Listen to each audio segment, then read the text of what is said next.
우리가 이 세상을 살면서 사람들을 대할 때에 모든 사람들에 대해서 우리들이 가지는 생각은 무엇이냐면 세상에는 완전히 완벽한 사람도 없고 또 완전히 나쁘기만 한 이러한 사람도 없다는 것입니다.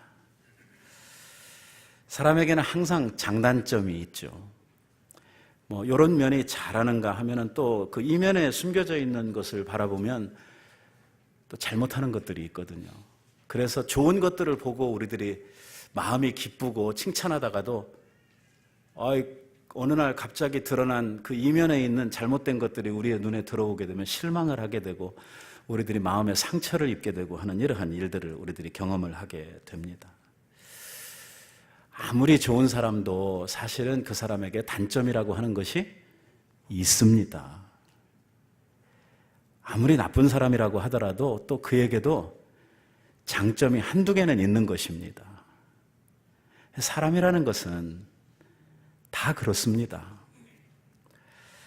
그래서 우리들이 사람들과 함께 교제할 때에 사람에 대해서 너무 믿음을 갖거나 사람에게 너무 기대를 거는 것은 우리가 정말 잘못하는 것입니다.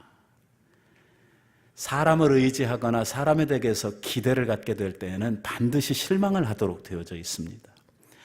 기대가 크면 클수록 우리들은 더 큰 실망을 하도록 되어져 있고 그 관계는 더 크게 무너져 내리도록 되어져 있는 것이죠.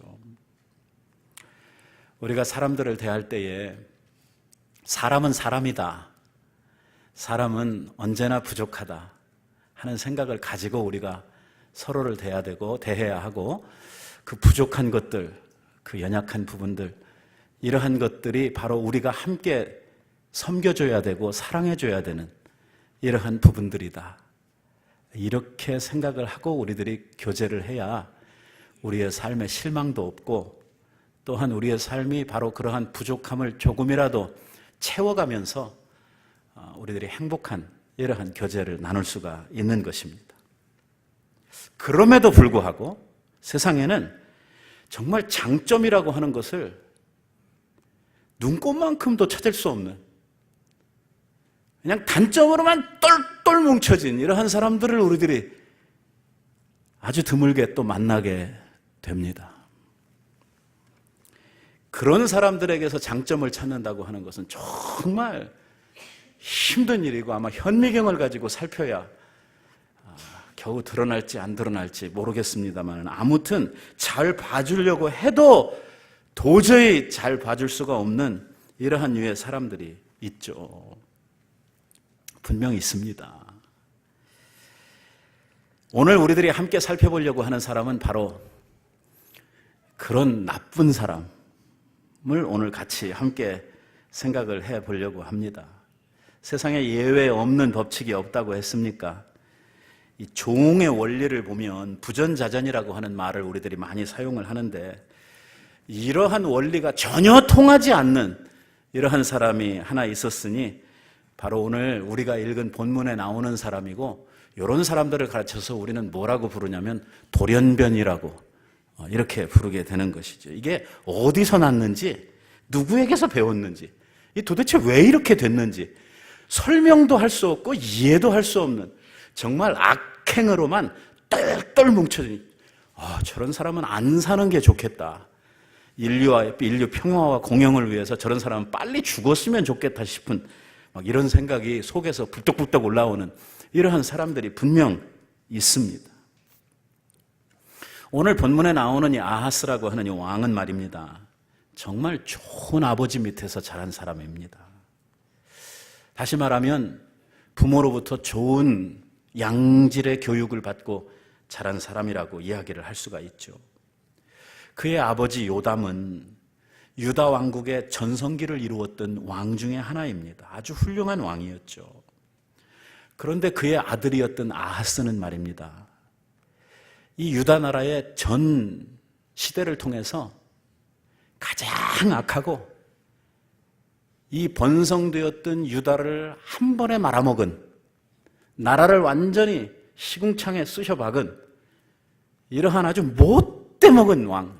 망하려면 지 혼자 망하지 온 백성들을 다 망하게 만든 이러한 인생이 바로 오늘 우리가 함께 살펴보려고 하는 이 왕입니다. 별로 유쾌하지는 않죠. 그래도 우리가 성경을 보면서 좋은 사람들을 통해서는 배워야 할, 우리가 본받아야 할 것들이 있고, 또 나쁜 사람들에게서도 우리가 받을 교훈은 있어요. 뭡니까? 우리는 저렇게 하면 안 되겠다는 거거든요.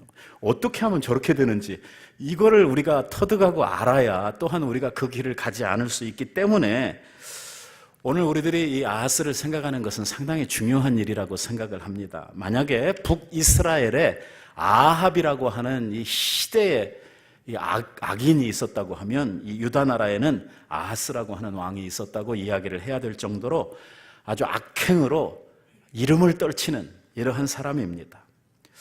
참으로 이상한 것은 뭐냐면 왜 성경이 이런 사람들에 대한 이야기를 자세하게 적고 있느냐는 것입니다. 많은 지면을 할애해서. 이런 인간들은 그냥 간단하게, 아니 안 적어도 상관없잖아요.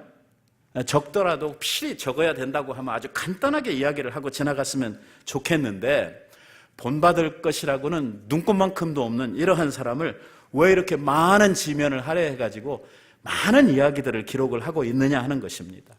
26살의 왕이 돼가지고 16년 동안 나라를 통치하는 동안에 유다 나라의 모든 영광과 유다 나라의 모든 가지고 있었던 자산들을 다 잃어버리고 나라를 깊은 수렁에 빠뜨리고 온 백성들을 정말 도탄에 빠뜨린, 지도망한 이런 왕 말입니다. 하나님께서 하지 말라고 한 것들만 골라가면서 하는, 진짜 하나님의 말씀의 원수로 살았던 이 사람. 유다의 왕이라고 하는 것이 중요하죠. 유다의 왕은 다윗의 혈통이고 다윗 왕권을 이어가고 있는 사람 중에 하나라고 생각을 한다고 하면, 오늘 생각하려고 하는 요 악인이 세상에 있는 악인을 말하는 게 아니고 어떤 악인을 이야기하려고 하냐면 오늘 교회 안에 있는 악인들을 좀 이야기를 하려고 하는 것이거든요. 교회에도 이런 사람들이 있다는 거예요. 그래서 사람들이 교회에 와서 상처를 받고 실족하는 거예요. 어떻게 교인이 그럴 수 있냐? 어떻게 목사가 그럴 수 있냐? 어떻게 장로가 그럴 수 있느냐 하는 말이 왜 나오냐면 바로 이런 사람들 때문에 나오는 거예요. 놀랍게도 이러한 사람들이 교회에도 있고 하나님의 역사 가운데 이렇게 뽀젓이 등장을 하고 있다고 하는 것이죠. 그의 타락은 우상 숭배로부터 시작을 하게 됩니다. 외국에서 수입해온 우상을 하나님을 섬겨야 될 성전에다 갖다 모셔놓고 우상을 섬기기 위해서 성전에 있었던 여러 가지 기명들이 있지 않습니까? 이 모든 기명들이 쳐다보고 있고 거기에 있는 것이 불편하니까 이 기명들을 전부 다 치워버리고, 그리고 그곳에서 우상 숭배하는 일을 아주 적극적으로 했던 이 왕입니다. 사치와 향락에 빠져가지고 아주 도덕적으로 추락하게 되고 우상을 숭배하는 일에 있어서도 이제 막 실증을 내는 이러한 자리에까지 들어가게 되니까 새로운 우상들을 수입을 해다가 좀 우상을 바꿔가면서 막 이렇게 섬기는 이러한 일을 하고, 나중에는 말입니다, 가나안 사람들의 우상들 중에서 가장 나쁜 우상, 이 몰록이라고 하는 이러한 우상이 있는데 이름이 중요한 게 아니고, 이 몰록이라고 하는 우상은 어떤 우상이냐면 이 파괴의 신, 모든 것을 다 때려 엎으는 이 파괴의 신으로 알려져 있는 이러한 신이고, 또 이 번개를 상징하는 이러한 신으로 가나안 사람들이 섬기는 우상인데, 이 우상을 제사하고 우상을 숭배하기 위해서 가나안 사람들이 했던 일이 뭐냐면 제사 때마다 어린 아이를 잡아가지고 불에 태워서 제사를 드리는 것입니다. 다시 말하면 인신제사를 드렸다는 것은 하는 말이죠. 오늘 우리가 읽었던 말씀 3절에 보니까 무슨 이야기가 나왔었냐면 아하스에 대한 이야기를 짧게 먼저 개괄적으로 적고 있는 말씀만 우리가 읽었거든요. 근데 거기에 무슨 이야기가 있었냐면 여호와께서 이스라엘 자손 앞에서 쫓아내신 이방 사람의 가증한 일을 본받아서 자기 아들을 불 가운데 지나가게 했다. 누가? 바로 이 아하스가 말입니다. 자기 아들을 우상을 숭배하기 위해서 불에 태워 죽였다는 것입니다. 이런 천인공노할, 그것도 하나님을 섬겨야 되는 성전에서 이러한 일을 했다는 것이죠. 대개는 이러한 제사가 드려지게 되면은 단 앞에 불을 피워놓고 광란을 하는 사제들이 춤을 추고 군중들이 흥분을 해가지고 막 소리를 아각 질러대고 그 애를 준비시켜가지고 제단에 올라갈 때 사람들이 막 눈이 뒤집혀가지고 막 펄펄 뛰면서 이러다가 불에 아이를 던지고 애가 태워지고 소리 나고 하면 막 사람들이 너무 희열에 차가지고 악을 쓰는 완전히 지옥의 현장 같은 이러한 일을 아하스가 하고 바로 그 일을 성전 안에서 행했다는 것입니다.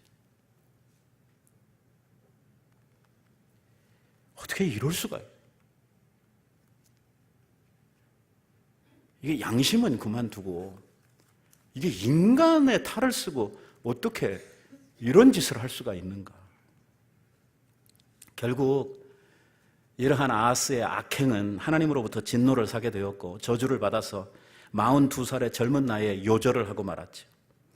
그의 악행으로 말미암아 그는 죽어서 왕들을 장사 지내는 왕의 묘역 가운데 장사도 못 지내고, 그러니까 우리로 이야기하면 국립묘지에 가지 못했다는 말이죠. 정말 죽어서까지 불명예를 얻은 이러한 악한 왕으로 불쌍한 인생으로 성경에 그 이름을 올리고 있다고 하는 것입니다. 오늘 우리가 아하스를 통해서 어떻게 하면 사람이 이렇게 되는가? 이 틀림없이 이것도 인간인데 사람인데 사람이 어떻게 하면 이 지경이 되고 이러한 자리에까지 갈 수 있는가? 이렇게 되는 사람들은 아주 특별한 사람들, 아주 선택받은 이러한 사람들만 이렇게 되는 것인가? 아니 보통 사람들도 잘못하면 이렇게 될 수 있는 것인가 하는 이러한 것이죠. 문제는 뭐냐면 오늘 우리가 죄 가운데 출생을 하면서 우리 안에 있는 부패한 마음이 얼마나 더럽고 추하고 악한지 말입니다. 성경은 우리 안에 있는 마음의 정체에 대해서 이야기를 하면서 뭐라고 이야기를 하냐면 만물보다 심히 부패하고 악한 것이 바로 우리의 마음이라고 이야기를 합니다. 우리는 평소에 내가 아주 괜찮은 사람이라고 하는 생각을 가지고 삽니다. 우리 그러지 않습니까? 여러분, 내가 그래도 쓸만한 사람, 괜찮은 사람, 그래도 인류의 평화와 공영에 상당히 뭔가 이바지를 하고 사는 사람, 그래도 나 정도 사람이 살고 있으니까 이 세상에 살만한 세상이 되고 그래도 내가 있으니까 우리 교회가 이만큼 뭐 이런 생각들을 가지고 살지 않습니까? 그런데 의외로 성경은 말입니다. 사람이 원래 그렇지 않다는 것입니다. 사람은 부패하고 오염된 그 상태가 얼마나 심각한지 그냥 그대로 놔두면요, 우리가 누구처럼 되냐면 딱 이 아하스처럼 될 수밖에 없는 사람들이라고 우리들에게 증거를 하고 있는 것입니다. 우리가 이만큼 선량하고 이만큼 정말 작은 믿음이지만 우리의 믿음을 유지하면서 살 수 있는 것은 하나님의 은혜가 우리 마음속에 계속해서 흘러가기 때문이고 우리 안에 계시는 성령께서 우리를 보양해 주시기 때문에 그나마 이만큼 우리들이 살아갈 수 있는 것이지, 하나님께서 우리들을 향해 베풀고 있는 그 은혜의 손을 딱 거두어 가시기만 하면 하나님께서 우리들을 향해 베푸시는 그 사랑을 딱 멈추시는 그 순간에 우리는 뭐가 되는 거예요? 우리는 이 악귀의 방불하는 이러한 사람이 될 수밖에 없다는 것입니다. 그래서 다윗이 하나님 앞에 살면서 끊임없이 드렸던 기도가 바로 이것입니다. 하나님 앞에 잘했다고 칭찬받은 이 왕, 그의 삶을 평가하면서 여호와 앞에 정직히 행했다고, 물론 다윗이 많은 실수, 잘못이 있었음에도 불구하고 하나님이 그래 너만 하면 그나마 인간으로서 너만 하면 그나마 내가 인정해 줄 만하고 다행이다라고 이야기를 했던 이 다윗이 하나님 앞에 어떻게 살았냐면 이렇게 살았던 거예요. 여호와여, 주님 앞에 기도드리고 있는 내용이에요. 주께서는 나를 아시나이다. 주께서는 나의 앉고 일어서는 것을 다 알고 계시고 멀리서도 나의 생각을 통촉하시오며 나의 길과 나의 눕는 것을 감찰하시고 나의 모든 행위를 익히 아시오니 내 혀에 있는 말을 알지 못하는 것이 하나도 없으시니이다. 내가 어떻게 주를 떠나 어디로 가며 주의 앞에서 내가 어디로 피하겠습니까? 내가 하늘에 올라갈지라도 거기 계시고 내가 음부의 자리를 펼지라도 주는 거기에 계시나이다. 내가 새벽 날개를 치며 바다 끝에 가서 거할지라도 곧 거기에서도 주의 손이 나를 인도하시며 주의 오른손이 나를 붙드시니이다. 다시 말하면 하나님을 피할 수도 하나님 앞에서 우리들이 도망칠 수도 없다는 것이죠. 하면서 하는 기도의 쟁점, 결론이 이것입니다. 하나님이여, 나를 살피사 내 마음을 아시며 나를 시험하사 내 뜻을 아옵소서. 내게 무슨 악한 행위가 있나 보시고 나를 영원한 길로 인도하소서 하는 이러한 기도를 드립니다. 한순간도 우리의 어떤 생각에 잘못이 없는지, 우리들 속에 어떤 동기에 틀어진 것이 없는지, 자기 속에서 뭔가 하나님 기뻐하시는 이러한 모습들이 우리들 속에서 나도 모르게 피어나고 있지 않은지, 이러한 것들을 하나님 앞에 내어놓고 항상 살피고 자기 자신을 주님 앞에서 경계했던, 그랬기에 이 다윗이 그나마 그렇게 살 수 있었던 것이고, 하나님께서 이러한 자세, 이러한 태도를 가지고 살았던 이 다윗을 기뻐하시고 모든 다윗의 이후로 오는 왕들에게 그래 너희는 더도 말고 덜도 말고 이 다윗처럼만 살아라, 이렇게 말씀을 하고 있는 것이죠. 우리의 연약함을 아시죠. 우리의 죄됨을 아십니다. 우리가 죄 안 짓고 살 수 없는 거 다 아셔요. 하지만 적어도 우리의 삶의 태도만큼은, 우리가 하나님 앞에서 붙들고 가야 할 우리의 삶의 자세만큼은 다윗과 같은 그러한 태도를 가지고 살아야 됩니다. 모든 거 다 무장 해제하고 그냥 넉넉히 앉아가지고 모든 악과 모든 유혹, 모든 이러한 나쁜 것들이 우리의 마음에 그냥 막 홍수처럼 쓸려가고 있는데도 불구하고 다 방임하고 멍청하게 뻥 앉아가지고 있다가 나도 모르는 사이에 악귀가 되어가지고 우리들 스스로가 이렇게 상상도 할 수 없는 일을 하는 이러한 자리에까지는 가지 말라고 하는 것이죠. 내 안에서 악을 행하는 자가 있으니 그게 내가 아니에요. 악한 영이에요. 오늘도 세상의 권세를 붙들고 우리들을 사악하게 만드는, 우리의 생각 속에서 얼핏 던져주는 이러한 생각이 말이에요. 가끔씩 나도 깜짝 놀래. 아이고, 내가 왜 이런 생각을 할까? 할 정도로 내가 아닌 다른 어떤 세력이, 다른 어떤 생각이 우리들을 사로잡고 우리들을 막 인도해 가려고, 우리를 막 빼앗아 가려고 하는 이러한 때가 우리의 삶에 많이 있다고 하는 것입니다. 오늘 우리는 자식을 불태우지도 않고 또 새긴 우상을 만들어가지고 집에 만들어 놓고 그 앞에 절을 하지도 않습니다. 그러니까 우상숭배 이러한 이야기를 하면은 나하고는 아무 상관도 없는 이야기 같고, 이 이야기는 성경책에서나 나오는 아주 고대의 무슨 스토리 같은, 이야기 같은 이러한 생각이 우리들이 많이 드는데, 놀라운 사실은 뭐냐면 우리 현대인들, 오늘을 하나님을 섬기고 있는 이 시대의 성도들은요, 아주 고차원적이고 아주 특별한 우상들을 다 가지고 산다는 것이죠. 그게 뭐냐? 욕심입니다. 탐심이에요. 골로새서에 보니까 이렇게 말씀을 하고 있습니다. 우리 한번 다 같이 읽어볼까요? 그러므로 땅에 있는 지체를 죽이라. 곧 음란과 부정과 사욕과 악한 정욕과 탐심이니, 탐심은 우리 안에 이러한 악한 성향들이 많이 흘러다니고 있는데 그 중에서도 탐심은 뭐라고요? 우상숭배라는 거예요.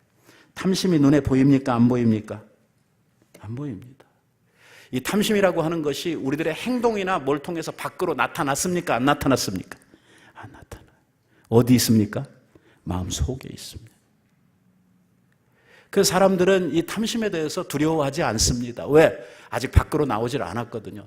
드러나지를 않은 이러한 것이거든요. 그러니까 자기가 아직도 아무것도 하지 않았기 때문에 사람들은 나는 괜찮다. 나는 문제없다. 이렇게 생각을 하는 것입니다. 그러나 우리가 밖으로 행하는 이러한 모든 악행이나 모든 이러한 나쁜 것들은 어디로부터 출발했냐면 바로 우리의 마음 속에 있었던 이 탐심으로부터 시작해서 이것이 발전되어서 결국은 속에 있는 것이 밖으로 다 표출되고 나온 것이라고 하는 것을 우리들이 알아야 한다는 것입니다. 하나님이 우상을 얼마나 싫어하십니까? 왜? 우상은 하나님과 우리 사이를 가로막는 가장 핵심적인 것이거든요. 그런데 우리 현대인들이 가장 크게 사로잡혀 살고 있는 우상이 뭐냐면 바로 탐심, 우리 안에 있는 헛된 욕심들이라는 것입니다. 돈에 대한 욕심, 명예에 대한 욕심, 세상 쾌락에 대한 욕심, 인기에 대한 욕심, 권세에 대한 욕심, 힘에 대한 욕심, 이 많은 욕심들이 우리 속에 담고 있으면 이 사람은 굉장한 우상숭배자라고 이렇게 성경이 정하고 있고, 문제는 내가 아직 모든 것을 다 괜찮다, 또 이것을 우리가 행동으로 옮기지 않았기 때문에 다른 사람들이 인지하지 않고 있다고 하더라도 우리의 속마음, 우리의 폐부를 다 살피시는 하나님께서는 이미 우리를 뭘로 보고 계시냐면 심각한 우상숭배자로 우리를 보고 계시다는 것입니다. 그래서 아까 이 다윗이 기도하면서 주님, 내 속에 악한 것이 있나 나를 살피고 하는 이야기를 하는 거예요. 우리가 오늘 신앙생활을 하면서 가장 조심해야 되는 문제 가운데 하나가 뭐냐면 성도들이 세속화되는 것입니다. 성도들이 세상 사람들과 비슷해지는 것입니다. 이것은 교회의 몰락을 의미하는 것이고, 오늘 이것은 하나님 나라의 붕괴를 이야기하고 있는 것입니다. 성도는 성결해야 하고, 성도는 순수해야 하고, 성도는 하나님만 사랑하면서 살아야 된다고 우리에게 가르치고 있는데, 오늘 우리가 하나님을 사랑하지 아니하고 그 자리에 다른 것들을 자꾸 사랑하는, 하나님보다 돈을 더 사랑하고, 하나님보다 일 더 사랑하고, 하나님보다 자식 사랑 더 하고, 하나님보다 자꾸 하나님보다 더 사랑하는 것들이 우리 안에 생겨나는 것이죠. 바울은 그래서 우리의 마음이 구별되어져야 된다고 이야기를 하고 있습니다. 그러므로 형제들아, 내가 하나님의 모든 자비하심으로 너희를 권하노니 너의 몸을 하나님이 기뻐하시는 거룩한 산 제사로 드려라. 몸으로 드리는 이 영적 제사, 이는 너희가 드릴 영적 예배니라. 영적 예배의 삶이라고 하는 것이 무엇이냐? 너희는 이 세대를 본받지 말고, 이 세대를 본받지 말고, 다시 말하면 세상 따라가지 말고, 세상 사람들 쫓아가지 말고, 세상 사람들 좋다고 그러고 세상 사람들에게 인기 있고 세상 사람들에게 환영을 받으니까 우리가 줄렁줄렁 거기 쫓아가는, 내가 이 말하면 여러분들이 싫어할까 봐 말을 아낄래요. 세상 유행 너무 쫓아가는 거 안 좋아요. 뭐라고 이야기합니까? 오직 마음을 새롭게 함으로 말미암아 변화를 받아 하나님의 기뻐하시고 선하시고 온전한 뜻이 무엇인가 분별하도록 해라. 이것이 바로 너희의 드릴 영적 예배라고 우리들에게 가르쳐 주시고 있는 거예요. 자, 보세요. 그러면 우리의 일상의 삶 가운데에서 이러한 것들이 이루어지지 않는다고 하면 오늘 이 자리에서 드리고 있는 예배가 별 의미가 없다고 하는 이야기가 되는 것입니다. 거룩한 하나님의 성전, 오늘 우리의 마음에 있는 성전들이 지켜지지 못하고 이것이 온갖 탐심의 우상으로 다 더럽혀지고 세상의 온갖 것들이 우리 안에 다 꽉 차가지고 우리의 온 마음이 온통 우상들로 꽉 채워졌다고 하면 오늘 그러한 마음 가지고 이 자리에서 드리는 예배가 무슨 소용이 있겠느냐고 하나님께서 지금 한탄하시고 있는 것입니다. 아하스도 그랬듯이 이게 사람이 처음부터 우상숭배로 이렇게 확 가버리는 거 아닙니다. 모든 죄가 그렇듯이 처음에는 생각만 하는 거예요. 처음에는 얼굴만 살짝 이렇게 비치고 오는 겁니다. 막 적극적으로 가가지고 막 이렇게 엎드려져서 막 같이 죄 짓고 이렇게 하는 거 아니에요. 처음에는 그냥 생각만 하고 듣기만 하고 그 다음에는 하나님과 우상을 같이 두는 거죠. 그래서 하나님도 섬기면서 우상도 같이 섬기고 이렇게 하다가 나중에는 이제 주객이 전도되게 되는 거예요. 오늘 우리는 이 아침에 우리들 자신들을 향해서 아주 중대한 질문을 해야만 합니다. 그게 뭐냐? 내가 일주일 동안 여러분들 살다가 오셨는데 오늘 주일날 지금 물어보면 여러분들이 다 제일 중요한 게 하나님이라고 이렇게 말할 거니까. 왜? 적어도 지금은 교회에 있으니까, 지금은 또 말씀 듣고 있으니까 그렇게 말할 거지만, 일주일 동안 우리가 사는 동안에, 지난 6일 동안 사는 동안에 아침에 딱 눈 뜨고 잠자리에 딱 드는 순간까지 하루를 지나면서 제일 많이 내 생각을 사로잡고 제일 많이 내 속에 이렇게 오르락내리락 했던 내 관심사, 내 생각이 뭡니까?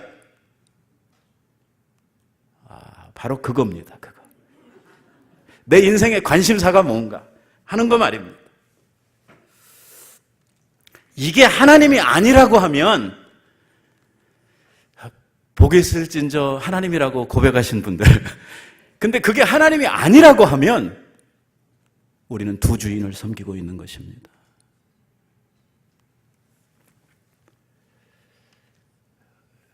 이것이 정리가 안 되면, 세월이 지나면 하나님이 내 마음에서 사라지고 우리가 지금 두 주인을 섬기고 있는 그 나머지 하나가 우리의 주인이 되어버리고 마는 것입니다. 여러분, 나를 지배하고 사는 것이 무엇입니까? 나는 뭐에 매여서 그렇게도 바쁩니까?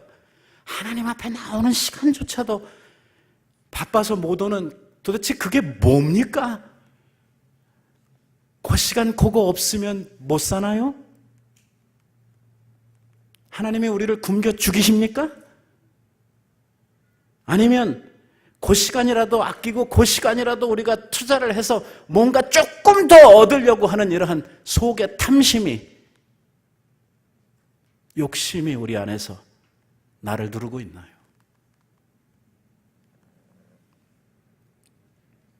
뭐가 하나님으로 앞에 가야 할 우리의 길을 막고 있고, 무엇이 하나님 앞에 정말 제대로 된 기도 한번, 제대로 하나님의 말씀을 앉아서 묵상하는 이러한 시간들도 가지지 못할 만큼 우리를 피곤하게 만들고, 무엇이 우리들을 그렇게도 바쁘게 만드느냐 하는 것입니다.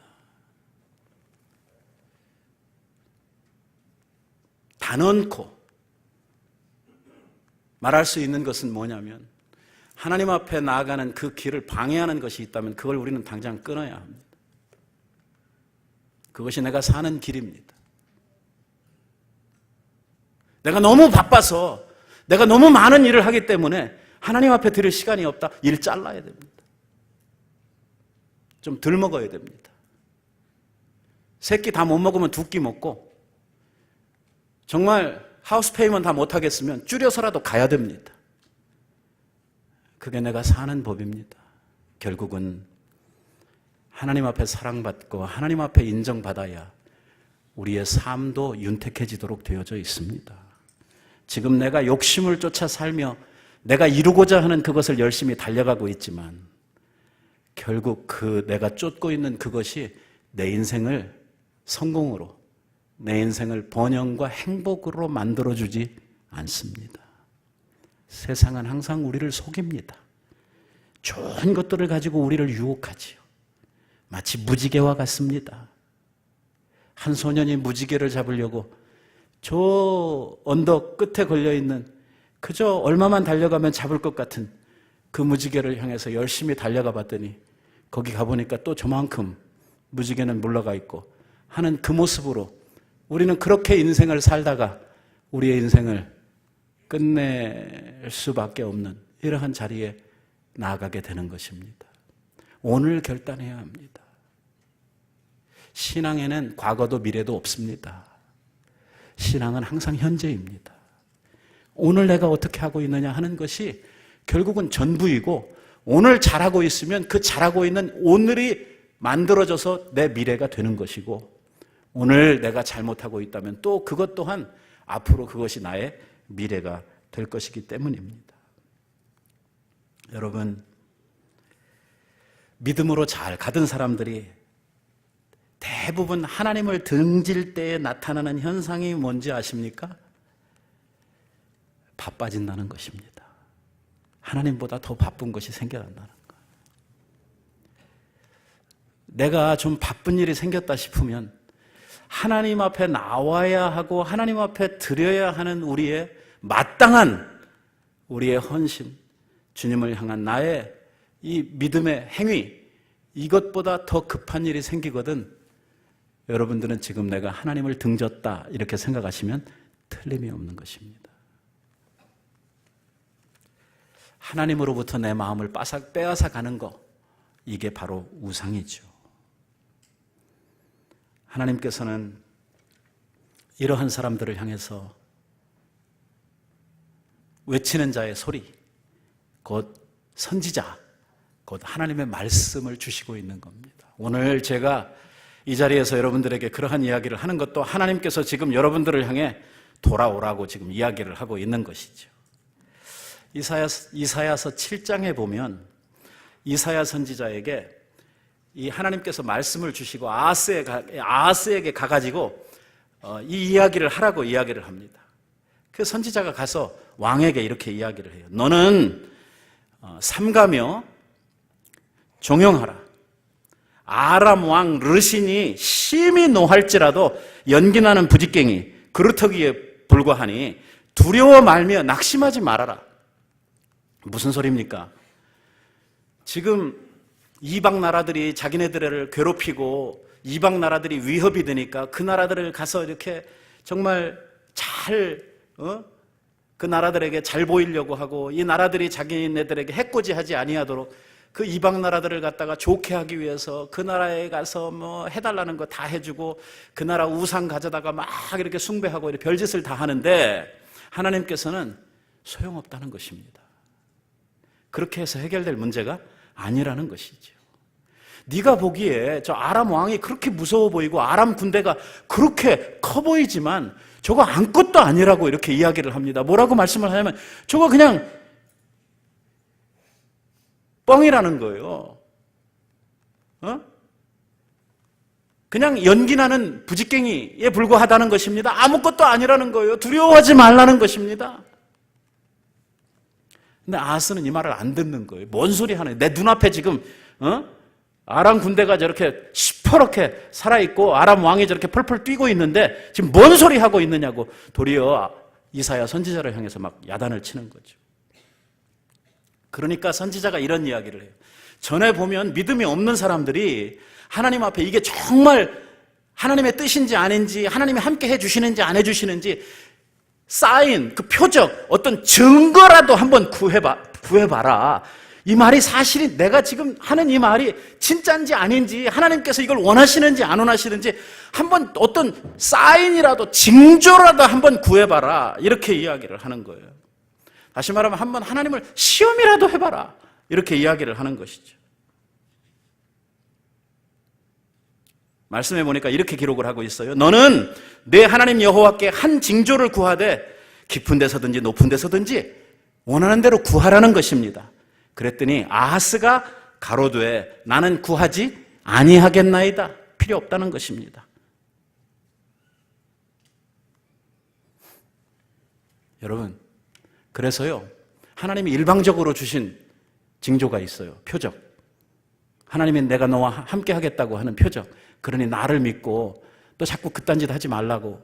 아람에 막 우상 데려오고 또 옆에 있는 애굽 우상 데려오고 또 저기 있는 뭐 우상 그 짓 하지 말라고. 나를 의지하라고 하나님께서 주셨던 그 표적이 있어요. 그게 뭐냐면 처녀가 잉태하여 아들을 낳을 것이요. 그 아들의 이름은 뭐예요? 하나님이 바로 너와 함께 계시다고 하는 임마누엘. 그 이야기가 그래서 나오는 거예요. 그 멋있는 말인데요. 얘 아니었으면 안 나올 뻔했죠. 그러니까 고마운 게 하나는 있네요.